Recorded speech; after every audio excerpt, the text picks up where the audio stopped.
Shalom Bapak Ibu, Saudara-saudari dikasihi oleh Tuhan.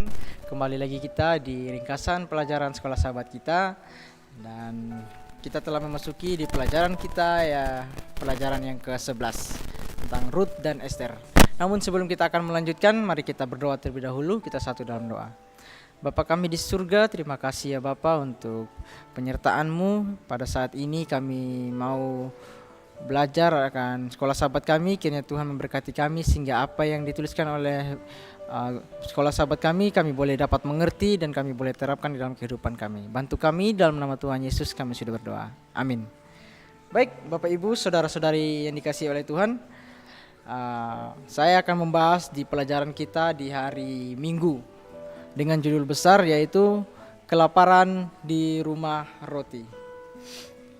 Pelajaran ini membahas tentang ironi besar yang muncul dalam permulaan kisah Rut, yaitu terjadinya kelaparan di kota Bethlehem yang namanya secara harafiah berarti rumah roti.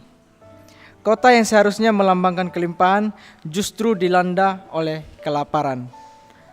Hal ini menjadi gambaran yang dalam tentang kondisi umat manusia yang telah jatuh dalam dosa, sama seperti Adam dan Hawa yang awalnya hidup di dalam kelimpahan di Taman Eden, namun akhirnya apa? Mereka kehilangan semuanya karena dosa. Demikian juga umat manusia saat ini menghadapi penderitaan akibat pemberontakan terhadap kehendak Tuhan. Dalam kisah Rut, Naomi dan keluarganya harus meninggalkan tanah mereka untuk mencari makanan, sebuah tindakan yang mencerminkan realitas keras akibat dosa. Pelajaran ini menegaskan bahwa Tuhan tidak meninggalkan umatnya, tetapi memberikan kebebasan kepada manusia untuk memilih dan menerima atau menanggung konsekuensinya sendiri. Dunia yang dahulu dititipkan kepada manusia untuk ditaklukkan kini menjadi tempat yang sulit ditaklukkan karena keserakahan dan dosa.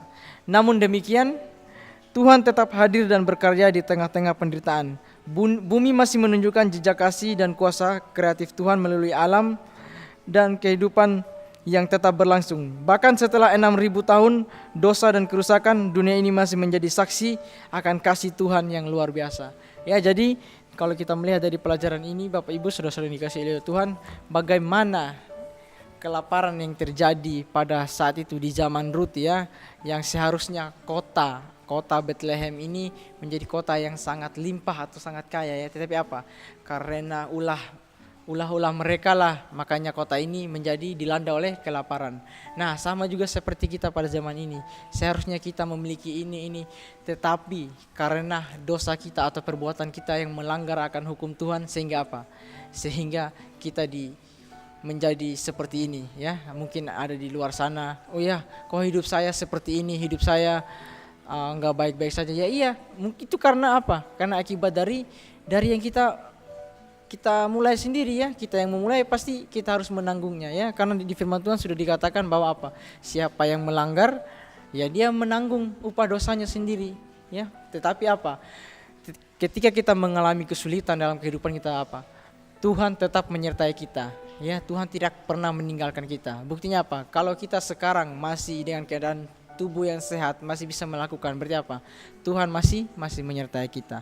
Walaupun kita sering saja melakukan kesalahan ya, kita sering saja melanggar hukum-hukum Tuhan, tetapi apa? Tuhan masih menyertai kita. Nah, pelajaran apa yang kita bisa dapat? Yaitu penderitaan tidak membuktikan ketidakhadiran Tuhan, tapi menunjukkan konsekuensi dan kebebasan manusia yang disalahgunakan. Tuhan mengizinkan penderitaan namun tidak pernah meninggalkan kita. Dia tetap bekerja untuk kebaikan umatnya. Ini ya, Tuhan mengizinkan penderitaan kita alami, tetapi apa? Tuhan juga tetap bersama-sama dengan kita. Tuhan tidak akan pernah meninggalkan kita. Ironi kelaparan di rumah roti mengajarkan bahwa bahkan tempat yang paling menjanjikan sekalipun bisa kehilangan maknanya jika manusia jauh dari Tuhan ya. Walaupun ya mungkin awalnya sudah dijanjikan seperti ini, tapi ketika kita jauh dari Tuhan bisa saja itu terjadi ya. Karena apa? Karena akibat atau ulah dari diri kita sendiri. Dunia masih menyimpan jejak kemuliaan dan kasih Tuhan meskipun telah lama dirusak oleh dosa. Kisah Rut menjadi contoh nyata bagaimana Tuhan dapat memakai situasi yang paling gelap untuk membawa terang dan pengharapan. Kesimpulannya yaitu, meskipun dunia ini penuh penderitaan dan kesulitan karena dosa, Tuhan tidak pernah meninggalkan umatnya. Dia tetap berkarya secara ajaib di balik segala tragedi dan tantangan. Kisah Naomi dan Ruth menunjukkan bahwa dalam kehilangan dan penderitaan, kasih Tuhan tetap dapat ditemukan. Dunia yang telah rusak pun masih memancarkan keindahan dan kasih-Nya, mengingatkan kita bahwa akhir dari segala penderitaan akan datang saatnya Tuhan memulihkan segalanya. Ya, jadi kalau kita melihat dari pelajaran ini bagaimana kisah dari Ruth ya dan juga Naomi ketika mereka dilanda oleh kesusahan, tetapi apa? Tuhan tetap menyertai mereka. Demikian juga dengan kita, walaupun kita juga mengalami kesusahan atau mungkin penderitaan dalam kehidupan ini, saya yakin dan percaya Tuhan tetap berada sama-sama dengan kita.